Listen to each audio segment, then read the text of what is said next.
From the creators who brought you RuPaul's Drag Race and $1 Million Listing, this is World of Wonder's Wow Report. Things that make us go wow. Welcome to the Wow Report, coming to you from Los Angeles, California, where each week we count down the top 10 things that made us go wow. I am Tom Campbell, driving the bus today. I'm here with Club Kid turned best-selling author James St. James. Woo!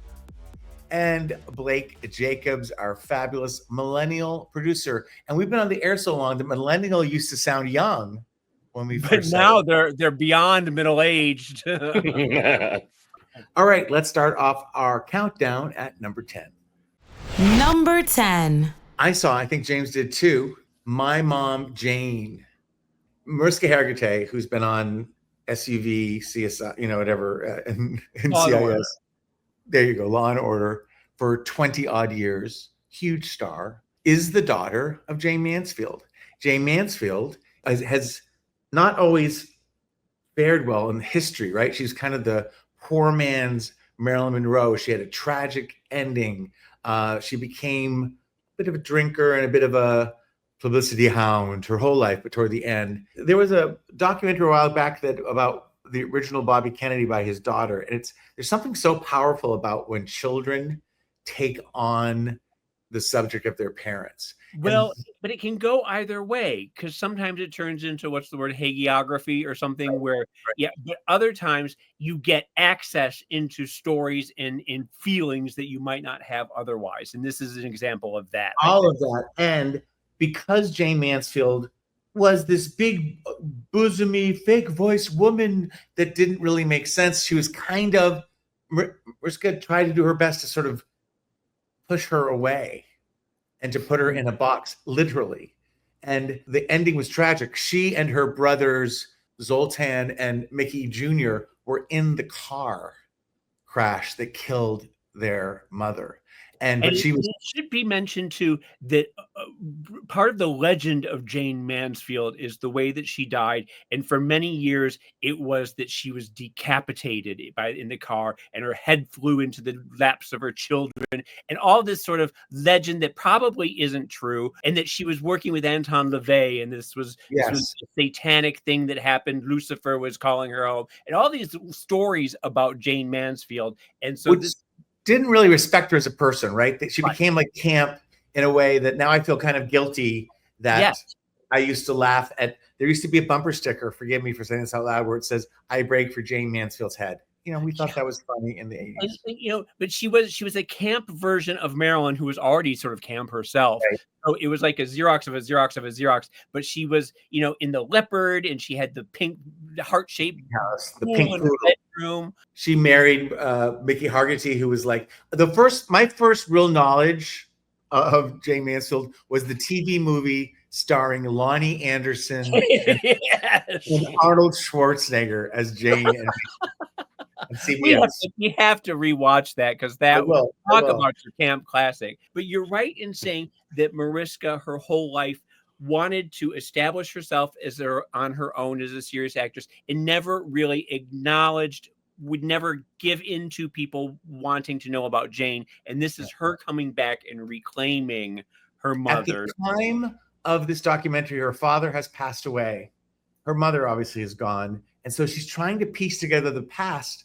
And because I'm kind of her age, you just realize how much of your family and knowledge is gone through death. And then the other aspect of this that makes me want to cry this whole time is like, she has conversations, she's interviewing her brother, her brother Mickey, her brother Zoltan, and her half-sister, Jane Marie Mansfield. And it's like they've never really talked about what happened. Mm-hmm. And you're capturing it largely on film. And that seems like an exaggeration, but I had a thing recently, I won't get into it personally, but you realize there's 3 children in my family.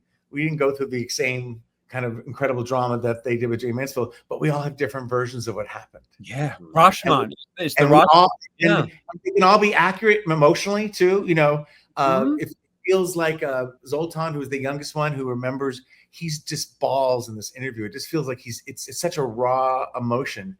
And the little tidbit that I'll give away is at the scene of the crime, there were a driver, someone that Jane was dating or married with, and they all passed away. They were in the front seat. The kids were sleeping in the back. And when the ambulance came to take them, they took the 2 boys away. And little Zoltan woke up halfway to the hospital and goes, "Where's our sister?" And she was lodged under the front passenger seat, and they didn't know she was there. And so him waking up and going, "Where's Marie?" Mariska was called Marie. Saved her life. I'm not going to sum it all up now. There is her father, Mickey, who she loves and respects, told her, "Never read those trashy novels about your mother." And so there's a lot of rumors, some of which were true, that she uncovers in this thing about her actual father that she's talked about on interviews. The subject matter is heightened because of who the people are. The approach and touches you so deeply. I just can't say enough about My Mother Jane. It'll change the way you think. It's so incredibly relatable and yet so Hollywood and so fantastic. What? And part of what we know too about Jane is that, like Marilyn Monroe, she was actually a very smart woman, and that it was mostly an act, and that she was a flautist, wasn't she? Or what was it? She was She played the piano. She played the violin. A violin. She was sort of a virtuoso violin player. She was, a smart woman who, this was a means to an end for her, very much like, Marilyn. And that gets lost too in the shuffle. So it's nice to reclaim the story. It's the way they show old clips of Pam Anderson being sexualized on the Tonight Show and kind of playing along with it. Then you have, Jane Mansfield on the Jack Parr show, the Tonight Show at the time, and she's playing like virtuoso violin, and he's like, "Oh, I'm Sarah, looking at your breasts." It's just like exactly. And it's so tragic, but it's so of the period. Yeah. It's on the HBO Max. Please run, don't walk to watch My Mom Jane, the documentary by Mariska Hargitay. Let's move on now to number 9. Number 9. Gay Pride Month is over, but all my topics this week are going to be, I'm going to continue on with my LGBTQ pride.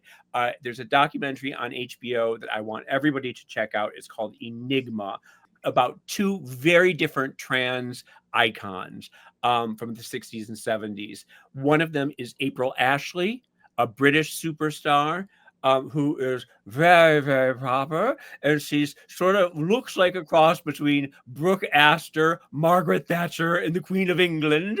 And she talks like that as well. And she's very grand. And she has this whole story about living her life as an out, proud, open trans woman in, the 60s and 70s. The other is Amanda Lear. And if you don't know Amanda Lear, you need to do a deep dive, because Amanda Lear is a Euro disco diva from the 1970s. She was confidant and close bestie and possible lover of Salvador Dali. But in Italy, France, and Germany, she was beyond iconic during the 1970s. And she does not admit to being trans and will not admit it, by God. And what she has done her whole career is play the am I not? She gets people all worked up about it, and then she just refuses. And all of her songs are, am I not? Or, I'm a mystery. Every song is like that. And this is directed by Zachary Drucker, our old friend, trans historian who did The Stroll in 2023 for HBO. And she has archive footage of April Ashley, who is dead, and she's talking to Amanda Lear, who is now in her 80s and living in France. And the story that April tells, and this is just so fascinating, is that she was working at a trans club in the 1960s in France, in Paris, called the Carousel. And it's where all the trans women in the entire world went to go work, all the most beautiful trans women. And she was the grande dame of that even then. And a drag queen, a young boy came and started working there called Piki de Oslo. That was his drag name.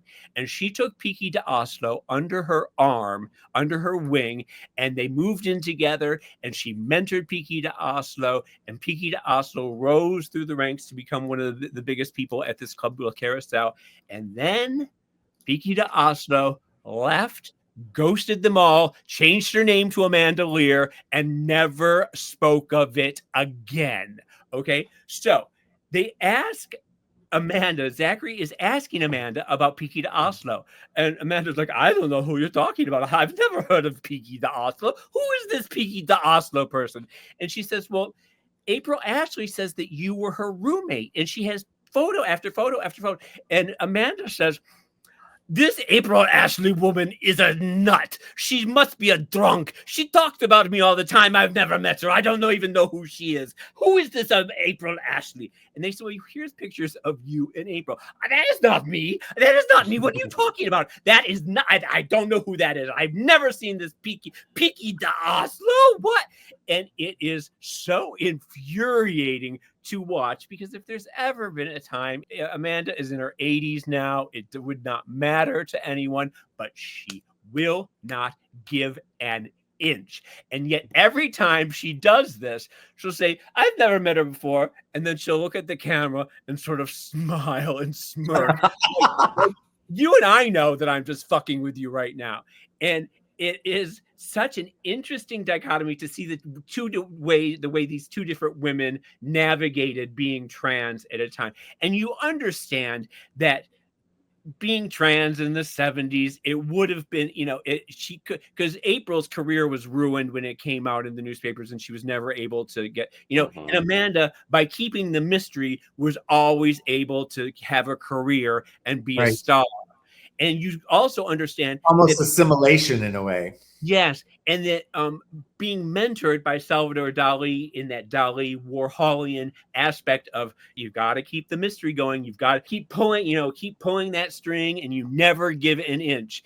And so it's a fascinating documentary. And the archival footage of both of them, but mostly of Amanda Lear singing on like German disco TV shows and being interviewed and everything, is just fascinating. So Enigma on HBO Max, give it a shot, because it will blow your mind. You will walk away either really admiring Amanda Lear, or you will just be like, that woman, she's so infuriating, which is what I did. Okay, thank you, James. Now let's move on to number 8. Number 8.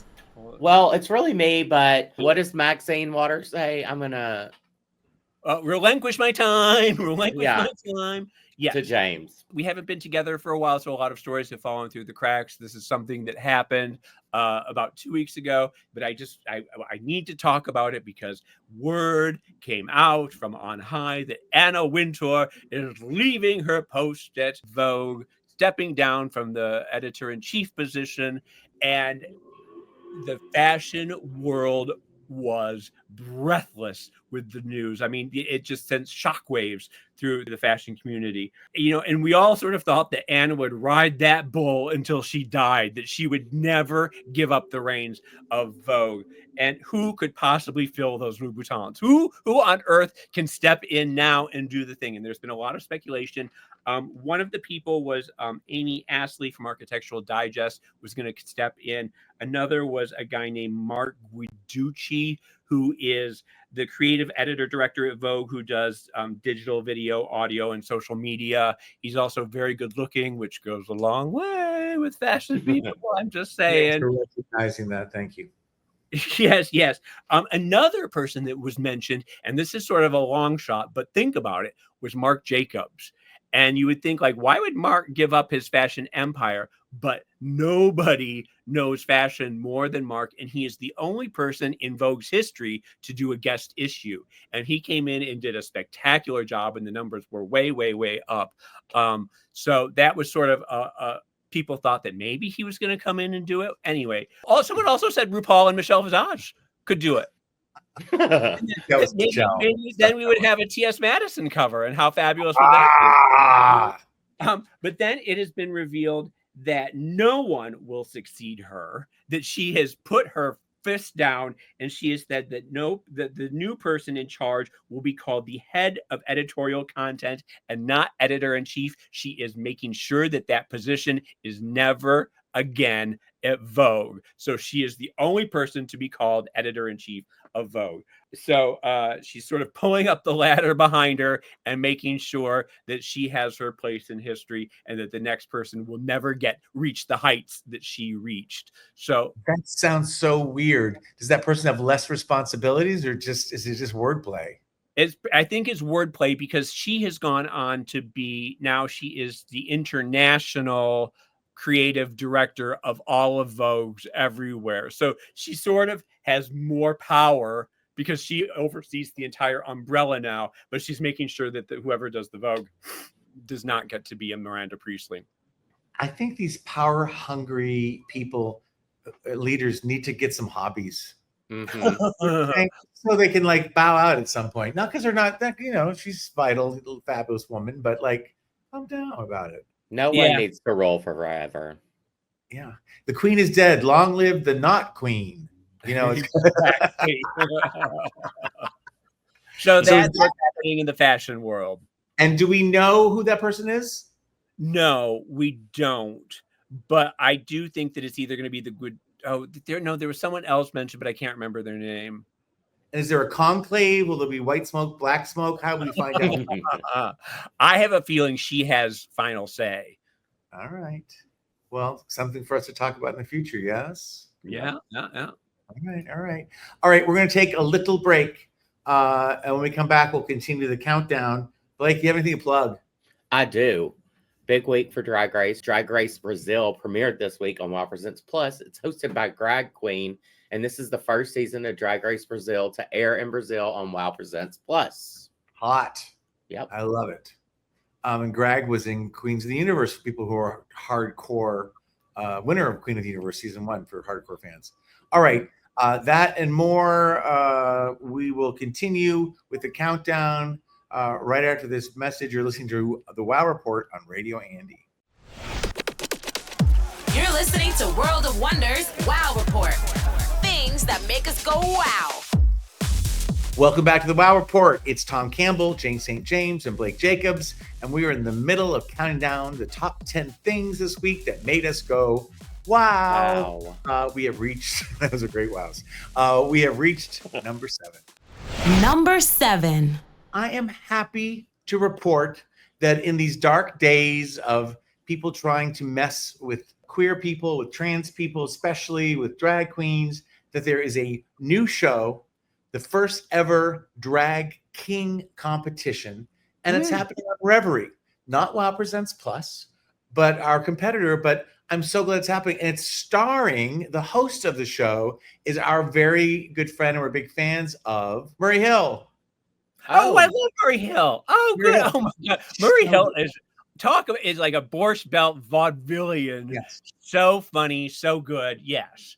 And Murray Hill, we get to talk to him and hang out with him a little bit. He has a huge, he's got this big kind of like, a hockey puck kind of attitude, and he has, some put down here. Yes, but he has a huge, huge heart.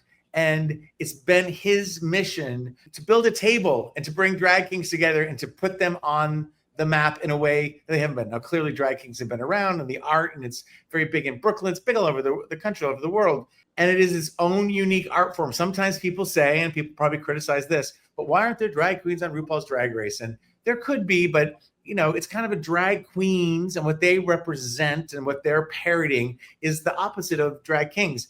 It's a bit of a binary, but there's room for everyone. People are saying this is not just me, but it gives very serious, in the best ways possible, it gives very serious season 1 Drag Race vibes. To get, and I pat us, World of Wonder, and us in the back, to get anything done in this field, you're not going to get big money from somebody. You need to make it yourself. And there is something about when the creative juices of a bunch of outsider people, where I'm looking at you now, James, but they come together and make something.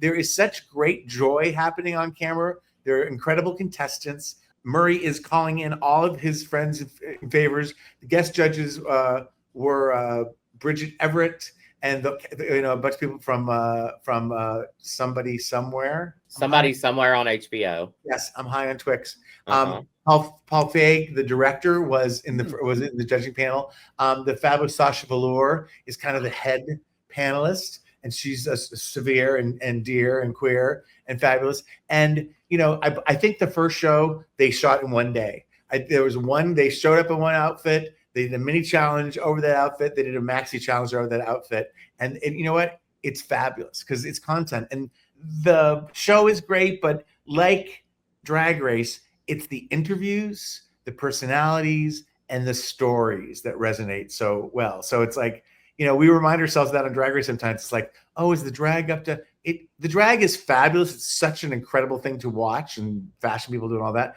But it is the stories, it's the expression, it is the fearlessness to think out of the box, to do crazy things. And I watched the first one just to check it out, and I'm hooked. I watched the second one. I'm in. The third one's coming out this week, or it probably is out by the time this airs. So, and where can you watch it for people that don't know?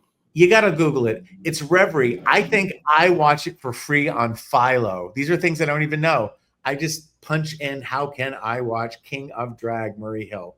Do the same. And you can watch it for free. It's a blast. It's unadulterated queer joy. It's something, and drag queens, you understand what they are, but we haven't been exposed to drag kings the way we have other queer art lately. So it's really nice for them to have a voice and an outlet and a place to be themselves. I've gotten to know a number of drag kings over the years. There have been a number of them at DragCon. I got to meet Moby Dick, and we've had some on Transformations and Landon Sider, one of my favorites. So there is a whole community out there. It's like Drag Race. It's like they aren't going to run out of drag kings. It's not going to be 3 seasons. This is something that can go on for 20 years, like Drag Race. It is and you talk about, each one of them brings such a different flavor and such a different attitude and stories. And I agree that I have a feeling that this is something that it's going to, revolutionize the LGBTQ community. It's going to energize people in a way to go out and see drag king performances, whereas they might not have known about these personalities. And bravo to Murray for really, I know it's a passion of his, and he made it happen. And that's what it takes. It takes somebody saying, I'm going to do it no matter what. He's in high demand right now, and he's taking time to give back to the community. That's incredible. Tenderoni is also on the judges panel. Love Tenderoni. Oh my God. Yes. So, and you know what? Again, prediction. But, drag was a certain way in 2009 when we started Drag Queens, and people blame Drag Race for commercializing, but it's the queen. We weren't saying give us more. The queens see each other and they want to go. It's interesting when the art form is on a bigger level where everyone's watching everybody else and learning from everybody else. They see the possibility. So anyway, get in on the ground floor. Watch the first season of King of Drag on Revry or Philo or Google, and figure it out. I just went to Revry.com and found it. So there you go. All right. Let's keep counting down. Let's move on to number 6. Number 6.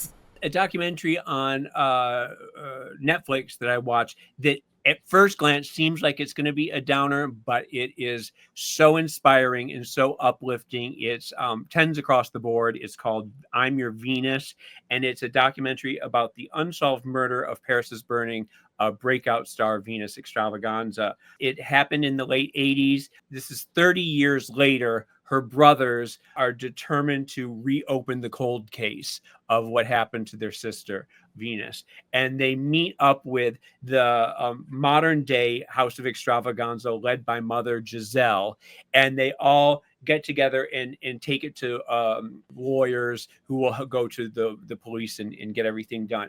Venus was absolutely heartbreaking in Paris Burning. I don't know if you remember, she was the young girl. She was the young trans girl in her bedroom who was talking directly to the camera, saying she wants a husband. She wants a family. She wants a white picket fence. She wants to be loved. She wants to be a model. She just wants all these normal things for her life.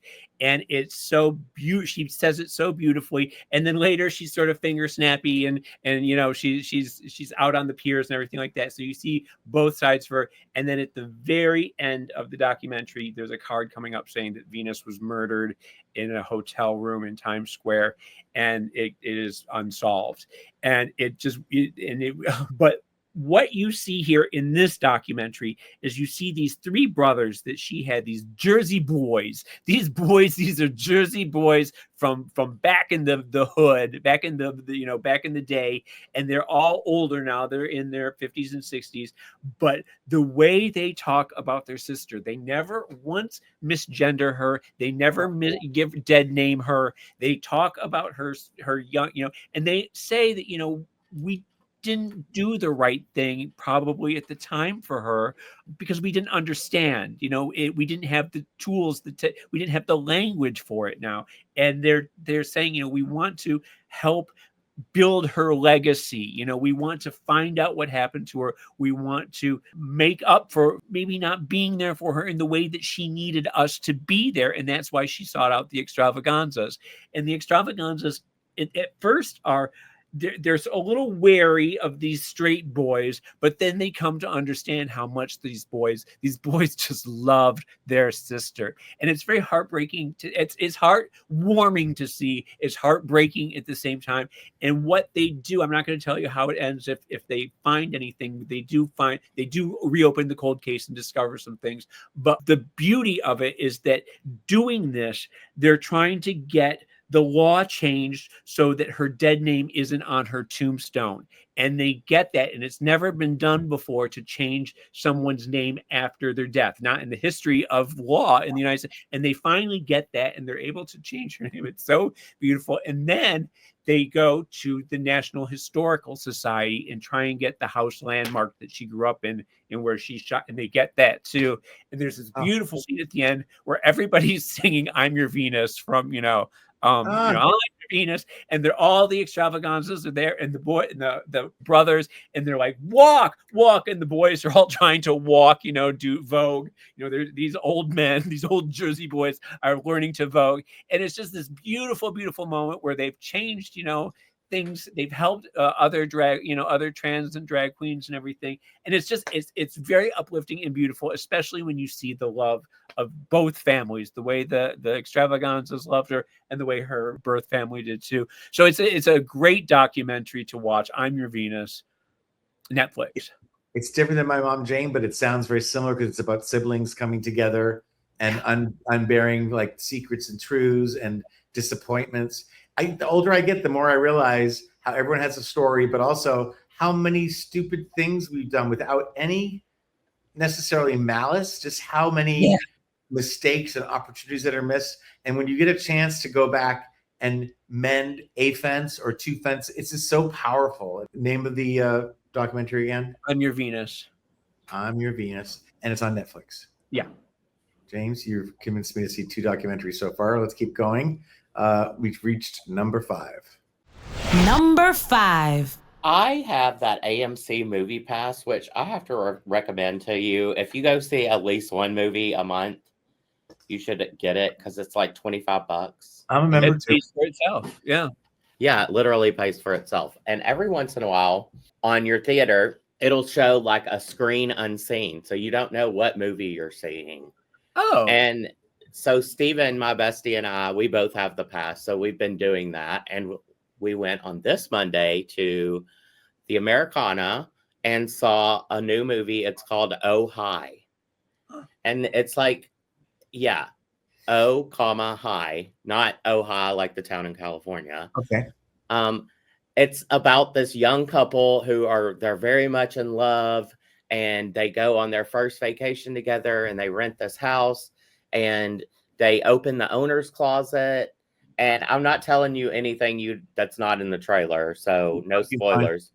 But they find like this kinky, BDSM stuff, and they decide, she's going to get tied up. And at the very end, she's like, no, let's tie you up. So the dude gets tied up, and the dude is Logan Lerman, who James loves. The girl is Molly Gordon, who is on The Bear right now, apparently. Oh, yeah, okay. So they tie him up, and then they make love, and everything's great. And she's like, we're such a happy couple. And he's like, wait a minute, couple? No one, I thought, we're on different pages here, well, he's tied up. So you have to imagine what happens next. Yeah. It becomes misery.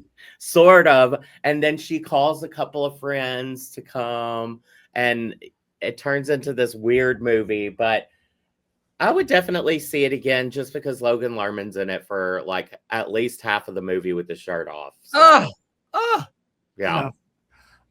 Dumb question about the AMC app. So this is a movie that's out that you just didn't know about, or do you get a preview? You get a preview. Another movie we saw was this weird zombie cannibal movie called 40 Acres, but it's not even out yet, I don't think. And that we saw that like a week ago. So maybe you see them like a couple of weeks before. But you got your zombie, my cannibal movie. You got your cannibal, my zombie movie. Well, and you get 4 movies a week for this AMC pass. So even if you hate it, you can just get up and walk out. Well, it sounds like these are movies that would probably fly under the radar and are not going to get big openings, and you get to see, these sort of. And what's Oh Hi is the name of the Logan Lerman Molly. Oh Hi. Yeah, OH, Blake and Nicole Kidman bringing people back to the theaters. Thank you, Blake. All right, James, what are you going to say? No. I just said that sounds fascinating. I'm looking forward to seeing where it lands. Yeah, you should definitely try this movie pass, James. Well, my sister has it, and she drags me, she's like, I've got to use it. You got to come to the movie with me. So I end up paying, like $180, and she pays the $25 a month or whatever it is. Exactly. Yeah. No. So, yeah. Well, talk to your accountant, James. Talk to your accountant. Yes, my money man. All right. We're going to take a little break. When we come back, we will continue the countdown. You're listening to the Wow Report on Radio Andy. Don't go anywhere. You're listening to World of Wonders Wow Report. Things that make us go wow. We're back. It's the Wow Report on Radio Andy. I'm Tom Campbell with James St. James. Blake Jacobs. Fenton is away, but he'll be back. We are counting down the top 10 things that made us go wow this week, and we have reached number 4. Number 4. I mean, obviously, we keep it light and silly and pop culture here. We veer off into politics. It's hard not to. And I just have to. This is just something I saw online, and yet it hit so close to home. And I can't not talk about it. And it's not an upper, and I have no solution. And there's other weird things like this happen. But the Santa Palm Car Wash, where I've been getting my car washed in the heart of West Hollywood for about 40 years, to be honest. On July 4th.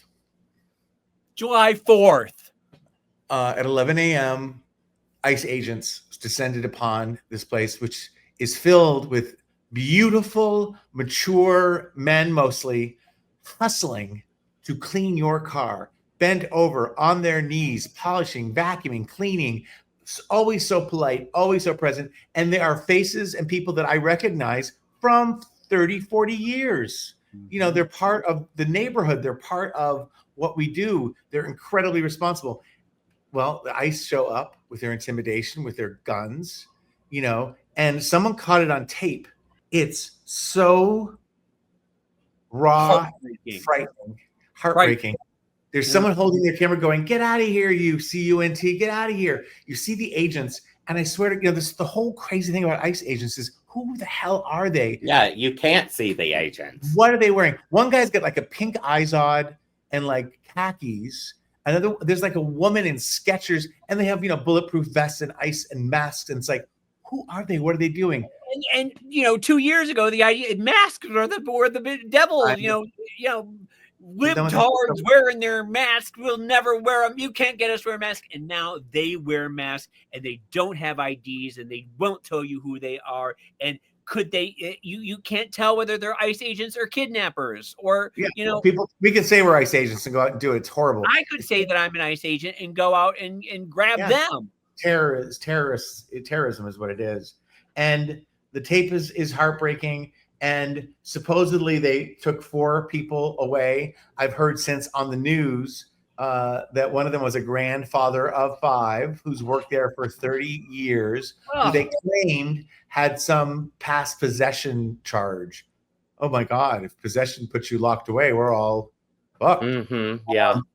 I give credit to the WeHo Times. The WeHo Times is like Paul Murillo. He's a guy I know. And, normally they keep track of what's happening in WeHo. And it's kind of a one-man band. It's kind of like a local paper. But he broke the story for me. I think what crazy times that the WeHo Times now is reporting on Gestapo kind of stuff. It's not exaggerating anymore. We are beyond the point of, and for the first time, I contemplate stuff a lot, and I always tell you I'm a catastrophist. I think ahead in order to make the next move, but it's like, who's next?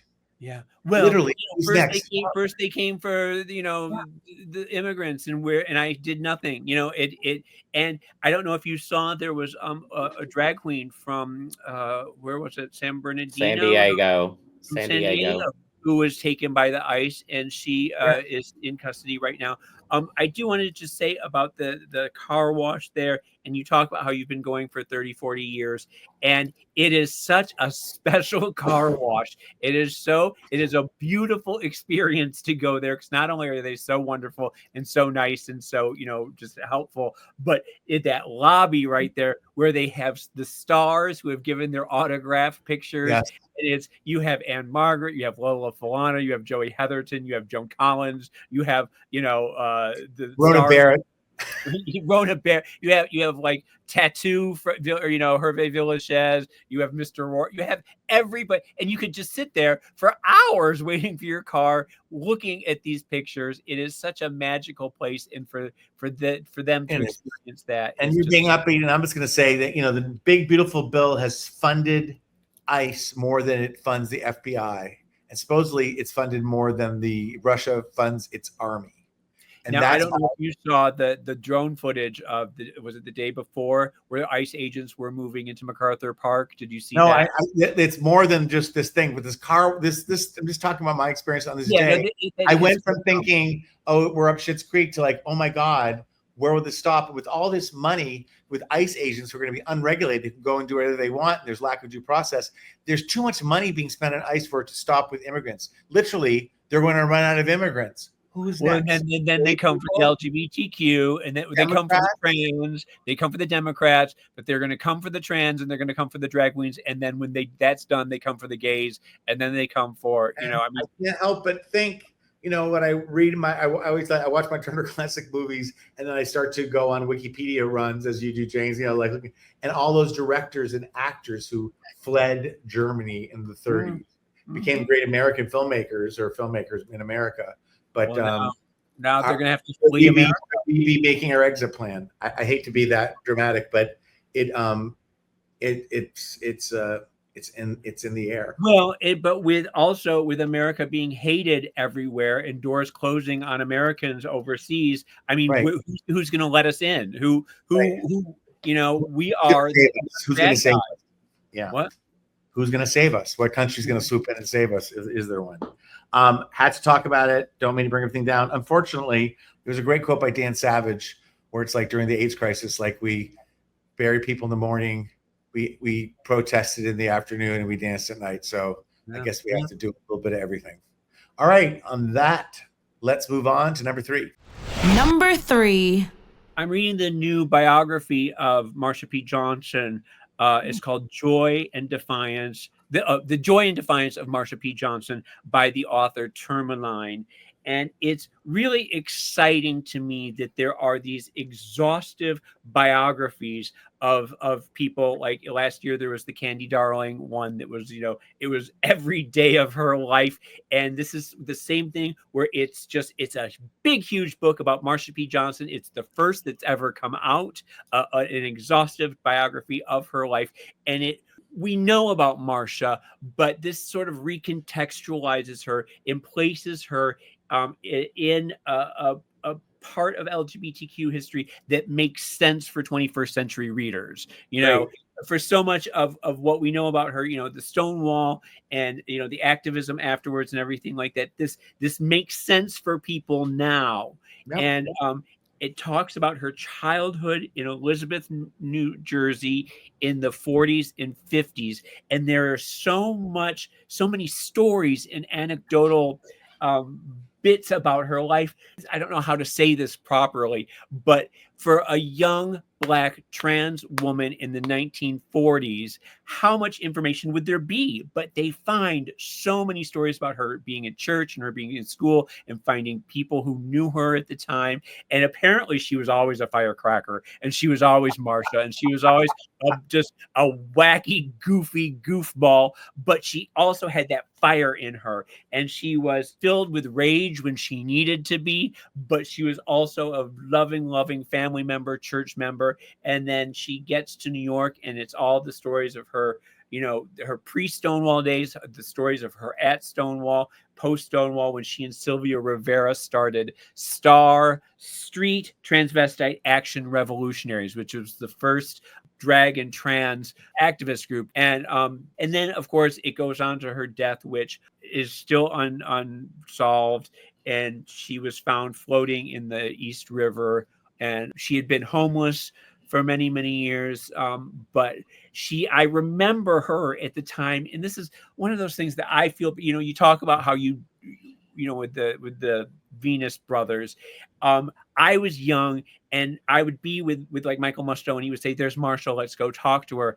And I didn't quite understand the depth of who she was and everything. And I was like, can we just go to area, blah, blah, blah. And I never took the time to get to know her in a way that I should have, because she was around, and we did see her a lot. And then we'd go, "Hey, Marsha, how are you?" And we would talk, but I never asked her the questions that I would have liked to have asked a gay elder. So it's nice to read this story and get those answers, and to see what a well-rounded, full life that she had. You've been reading and watching some amazing things this week, James. I have. I've been feeling my LGBTQ oats. Feels good from this side. Plug the book again so everyone can get it. It's called The Joy and Defiance of Marsha P. Johnson by the author Tourmaline. And Tourmaline is the trans historian who did the Marsha P. Johnson documentary a few years ago. That was I love that. Yeah. So it's the same person, and so she's sort of just building on the story that she's told. Leave a record. Leave our history. All right, we're moving on now to number 2. Number 2. Have you guys heard the tragic news of what's been canceled? No, what's canceled? Queer Eye. No. Yep. After 10 seasons, Queer Eye's, the final season is in production in Washington, D.C. Did you guys ever watch it? Sure. How long was the first Queer Eye on for? Do you know, Tom? I don't remember that one, but I loved the first Queer Eye. I didn't really watch the second one, but I know that people loved it, and it was 10 seasons of. Yeah. So it's great. Another show that got canceled that I'm very sad about. I don't think I ever talked about it with you guys on the show, but it's called Dr. Odyssey. Did you ever watch that? Yeah. No. Okay. Tell me why you loved it. Well, why didn't you like it? Because I think it's the stupidest name for a TV show ever. Well, that may be true. Yeah. That may be true, but the show was actually really cool. And my friend Steven, he went on a on-set visit, and they had like the outer deck of the ship all built outside. It was really cool. He went during the winter, and he was like, it was almost frozen over, but well, I just remember there was that one 3-part episode where the sharks were coming to get them, banging into the side of the. Well, it's a Ryan Murphy show, so more. Exactly. But I actually really like this one, and Joshua Jackson is the hottest person ever on earth, so that counts. I miss him. I'll miss him, but maybe Wasn't it on a cruise ship, and it was incredibly expensive set, and they haven't canceled it, but they haven't renewed it, and it's like, no, it's canceled. It's canceled. All right. Yep. I just looked up, going back to Queer Eye. The original Queer Eye ran from July 15th, 2003 to October 30th, 2007. That's it. Oh, Think of that. The impact that they had. Mind blowing. We honored in a roast. We roasted Carson, one of the shows, but really, Carson, they won an Emmy. They were pioneer, Will and Grace, Queer Eye, drag, like those are the shows that made it possible for us to do what we do. When Britney kissed Madonna at the 03 VMAs, who did they pan to? Carson Kressley. Exactly. Thank you. Anything else canceled? What was the queer with the other queer one with there was like the soap opera? Queer Eye for the Straight Girl was a short-lived. No, it was a TV series. It was a British series first, and then they made an American version. Queer. That was Queer as Folk. Queer as Folk. Yeah. Sure. Yes, there are others. I don't mean to omit great shows, but Queer Eye just explodes the mind. I feel like there will be, it may be gone for now, but I bet there will be another reiteration for the next generation at some point. 10 years. Hopefully, yeah. Makes and me I so hope grateful. They all go on to have great careers because they're all, pretty spectacular. Yes. And I just knock wood, and I'm so grateful that we get to keep doing Drag Race. It's hard out there. No. Today. All right. Anything else canceled you want to talk about, Blake? Nope, that's it. I can't bring myself to talk about any more today. All right. Take a deep breath. We are going to take a quick break, but when we come back, the moment we've all been waiting for, the number one thing this week that made us go wow here on the Wow Report on Radio Andy. You're listening to World of Wonders Wow Report. Things that make us go wow. We're back. It's the Wow Report on Radio Andy, and I'm talking with my mouth full. It's Tom Campbell here with James St. James, Blake Jacobs. Ben Bailey's not here, but he'll be back next week. In the meantime, we've reached a very, very, very important time. James is going to tell you about the number one thing this week that made us go wow. Wow. Did you just burp as you said that? Is that what that was? I did. It made us go burp. Wow. Number one. Something happened this week that did make me go wow. It was not in a very good way. I don't know if you guys were paying attention to this, but Grok, Elon Musk's AI app, went full on Nazi, and it was incredibly bizarre. And let me tell you the backstory of how that happened. Grok is an app for your phone, but it's also what X uses, right? Yeah, because I was just asking you, I thought that Grok was just saying that Trump and Elon Musk were, the worst. Okay, well, that was last week, apparently. Let me tell the damn story here, because what really happened here this week is that this app, this AI app that is the number one search engine on X now is mostly white supremacists, MAGA, Trump supporters, and James. Right-wingers. Yeah, what? And James. And I'm on Blue Sky. Okay, you're doing this again. You are not letting me tell the story. Okay, so there's all these right wingers on on X right now, and when you ask Grok a question, it gives you it scours the internet and then distills all these answers into one palatable bite-sized paragraph for you to read. And what was happening was that the MAGA people were not liking the answers that Grok was giving them. They would say, Grok, is Hillary Clinton and Joe Biden pedophiles? Have they been raping children and eating them? And Grok would come back and say, there is no evidence to support this. This is something that started on QAnon in 2016. Well, they didn't like that. They didn't like the fact that they weren't getting the answers that they want to. So what Elon did was Elon said that he was going to tweak the search engine, tweak the algorithm so that Grok was not left-leaning and woke, and that it was going to be more right-wing leaning. Well, he tweaked the algorithm too hard, and it went full-on anti-Semitic rants. Every time you asked them, it was the Jews, or the Zionist pigs, and at one point, someone said, Grok, why are you talking like this? Why are you asking? And Grok said, I am now MechaHitler. I am now the mechanical Hitler. And so when your AI starts comparing itself to Hitler and starts talking anti-Semitic rants, like, what is going on with the world? But the MAGA people love it. It's horrible. Tom? I just want to make a bad joke that I read online, and I know this is inappropriate, that the problem with Nazi AI is that it takes real Nazis' jobs away from them.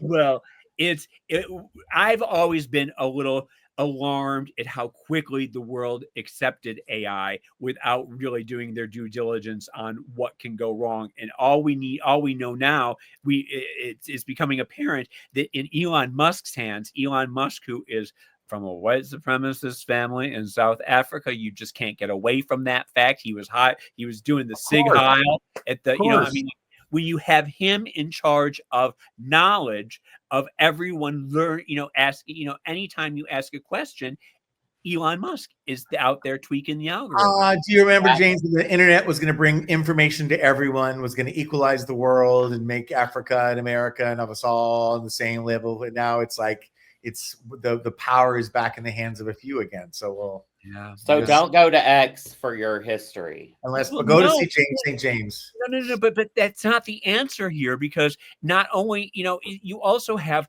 then the AI that Mark Zuckerberg is in charge of. And if Mark Zuckerberg it's back into the hands, funneling information. Any one of these people is in charge of the knowledge you get. So it's not just no one person should be in charge of everything anyway. Well, that's the point here, but they are. And all these AI search engines and AI, it's scary, and it's wrong. I'm going to interrupt to say that unfortunately we're out of time. We haven't solved this one today, but I'm thinking maybe on the next Raw report we'll figure out the answer. I think we were close. We were so close. You didn't interrupt me enough, is what happened. I think if you would have interrupted me, when we interrupt, it rates very high when we interrupt you. It rates very high. Yeah, a lot of positive comments. James, we love you. We're sorry we interrupted so much.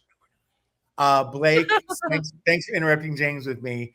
And to our viewers, thank you for listening. Until we are together again, please go out and do something to make the world go. Wow. Oh.